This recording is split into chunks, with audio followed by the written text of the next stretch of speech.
बिस्मिल्लाहिर्रहमानिर्रहीम। अस्सलाम वालेकुम नाज़रीन, वेलकम टू फटार जी के चैनल।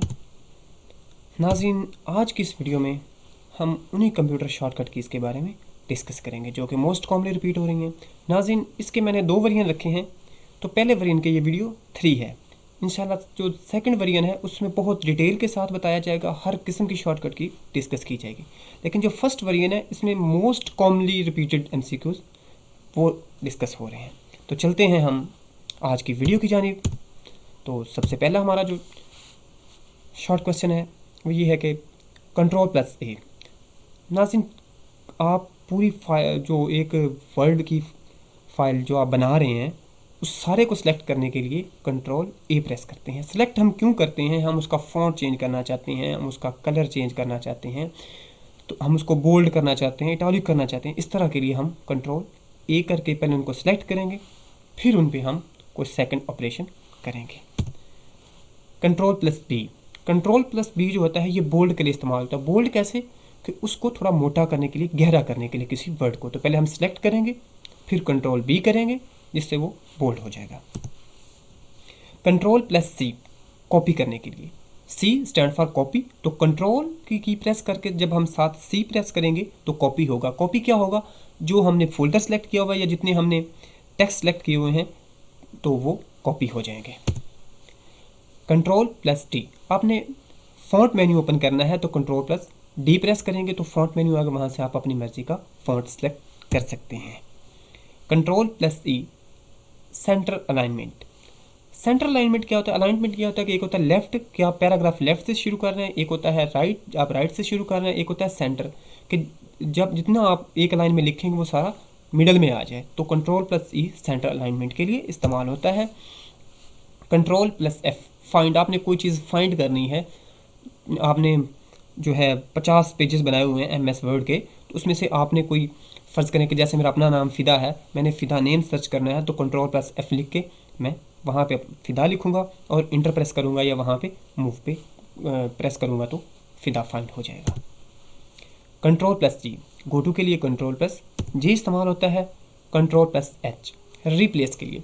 फ़र्ज़ करें कि मैंने अपनी एक डॉक्यूमेंटेशन बनाई जिसमें जगह जगह पे मेरा नाम इस्तेमाल हो रहा था फ़िदा। अब नेक्स्ट सुहेल है कोई, उसने डॉक्यूमेंटेशन को थोड़ा चेंज करना है, तो वो जहाँ पे फ़िदा होगा Ctrl+H प्रेस करेगा, ऊपर फ़िदा लिखेगा, फिर रिप्लेस पे आके अपना सुहेल लिख देगा, तो फ़िदा की जगह पे सुहेल रिप्लेस हो जाएगा। Ctrl+I जैसे पहले डिस्कस हुआ इटैलिक के लिए, जैसे तिरछे आप वर्ड देखते हैं, कुछ तिरछे से वर्ड होते हैं, तो उसके लिए Ctrl+I इस्तेमाल करते हैं। I stand for italic. Ctrl+J ये जस्टिफिकेशन के लिए इस्तेमाल होता है। यहाँ पे छोटी सी को क्लरिकल मिस्टेक हो गई है, लेकिन Ctrl+J जो है, जो लाइन है या पैराग्राफ, उसको जस्टिफाई करने के लिए। जस्टिफाई कैसे करना होता है कि वो हाफ लाइन कोई ना रहे, वो पूरे के पूरे पेज के ऊपर आ जाए। तो यहाँ पे और की जगह ये छोटी सी लिखने में गलती हो गई है।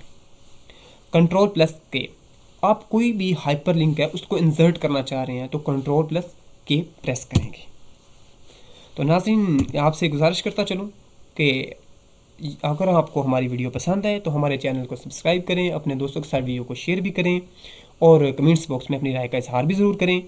तो चलते हैं अभी नेक्स्ट वीडियो की तरफ। Ctrl+L left alignment. आप चाहते हैं कि हर पैरा जो है वो लेफ़्ट साइड से स्टार्ट हो, तो उसके लिए Ctrl+L इस्तेमाल करेंगे। Ctrl+M आप इंडेंट इंक्रीज़ करना चाहते हैं तो Ctrl+M प्रेस करेंगे। Ctrl+N new. फर्स्ट करें आपने नई डॉक्यूमेंटेशन ओपन करनी है, नई डॉक्यूमेंटेशन ओपन कर रहे हैं तो उसके लिए Ctrl+N इस्तेमाल करेंगे। Ctrl+O open. आपने पहले से कुछ सेव की हुई है, आपने एक फ़ाइल सेव कर दी थी थीसिस की, आप उसको ओपन करना चाहते हैं, तो आपने MS वर्ड ओपन किया तो Ctrl+O प्रेस करेंगे तो वो फाइल ओपन का मेन्यू आ जाएगा, वहाँ से आप फाइल सेलेक्ट करेंगे और उसको ओपन कर लेंगे। Ctrl+P प्रिंट के लिए, आप प्रिंट करना चाहते हैं तो वहाँ पे आप Ctrl+P प्रेस करेंगे, प्रिंट मेन्यू ओपन हो जाएगा, वहाँ से आप अपनी मर्ज़ी के पेज सेलेक्ट वगैरह करके उसको प्रिंट कर सकते हैं। Ctrl+Q normal style. अगर आप नॉर्मल स्टाइल रखना चाहते हैं तो उसको सिलेक्ट करें, Ctrl+Q करें तो स्टाइल उसका नॉर्मल हो जाएगा। Ctrl+R R stand for right. आप राइट अलाइनमेंट करना चाहते हैं कि आपका जो हर लाइन है वो राइट से स्टार्ट हो और लेफ़्ट साइड पे जगह जो है वो खाली रहे या वहाँ पे स्पेस रह जाए तो खैर है, तो आप कंट्रोल प्लस आर प्रेस करेंगे। कंट्रोल प्लस एस ये ओनली सेव के लिए इस्तेमाल होती है। आपने कोई चीज़ लिख दी है, कोई डॉक्यूमेंटेशन बना दी है 10-12 पेजेस की, तो आप इसको सेव करना चाहते हैं, कंट्रोल प्लस एस प्रेस करेंगे, सेव मेन्यू आ जाएगा। वहाँ से आप अपनी मर्जी की लोकेशन सेट करेंगे जहाँ पे सेव करना चाहते हैं, फोल्डर सेलेक्ट करेंगे और उसके बाद अपनी मर्जी का नाम रखेंगे और इंटर प्रेस कर देंगे या सेव पे प्रेस कर देंगे। कंट्रोल प्लस टी, आप इंडेंट जो है उसको हैंग करना चाहते हैं तो कंट्रोल प्लस टी प्रेस करेंगे। Control plus you, underline, you stand for underline, कि आपने लाइन को अंडरलाइन करना है, यानी आपने एक पैरा लिखा है या एक वर्ड है, उसके नीचे आपने एक लाइन लगानी है, तो उसको आप सिलेक्ट करेंगे पहले, उसके बाद उसको उसके नीचे कंट्रोल प्लस यू करेंगे तो वो अंडरलाइन हो जाएगा। कंट्रोल प्लस वी पेस्ट, पहले हमने एक शॉर्टकट की पड़ी थी कंट्रोल प्लस सी कॉपी। आपने एक पैरा कॉपी करके नई जगह पे पेस्ट करना है, आप उसको कंट्रोल प्लस सी करते हैं, कॉपी हो जाता है, फिर उसको कंट्रोल प्लस वी करते हैं तो वो जाके वहाँ पे पेस्ट हो जाता है, वहाँ पे नया आ जाएगा। कंट्रोल प्लस डब्ल्यू, अब ये क्लोज के लिए होता है, आप विंडो क्लोज करना चाहते हैं तो कंट्रोल प्लस डब्ल्यू प्रेस करेंगे। कंट्रोल प्लस एक्स कट, तो कंट्रोल प्लस एक्स जो है ये कट के लिए इस्तेमाल होता है, कंट्रोल प्लस सी कॉपी के लिए इस्तेमाल होता है और कंट्रोल प्लस वी जो है ये पेस्ट के लिए। अब दो चीज़ें हैं, कॉपी पेस्ट और कट पेस्ट। कॉपी पेस्ट में ये होता है कि आप ऊपर वाला पैरा भी वैसे रखना चाहते हैं और नीचे नया पैरा उसी तरह का कॉपी करके रखना चाहते हैं, ये होगा कॉपी पेस्ट। कट पेस्ट क्या होता है कि आपने कोई एक लाइन वहाँ से कट करनी है, वहाँ से ख़त्म करके नीचे ले आनी है, तो आप उसको सेलेक्ट करेंगे, पहले कंट्रोल प्लस एक्स करेंगे, फिर नीचे आकर कंट्रोल प्लस जो है वी कर देंगे। Control plus Y redo, control plus C undo के लिए इस्तेमाल होता है।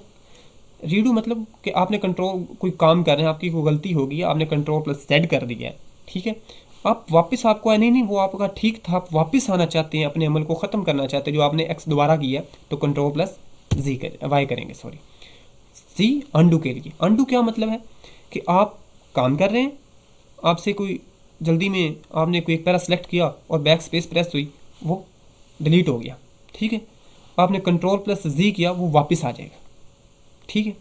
अब वापस आ गया, आपको फिर आया कि नहीं आपने फिर कट करना था, तो आप फिर कंट्रोल प्लस वाई करेंगे तो फिर वो वापस गायब हो जाएगा। कंट्रोल प्लस जी का जो एक्शन है उसको ख़त्म करने के लिए कंट्रोल प्लस वाई आप प्रेस करेंगे।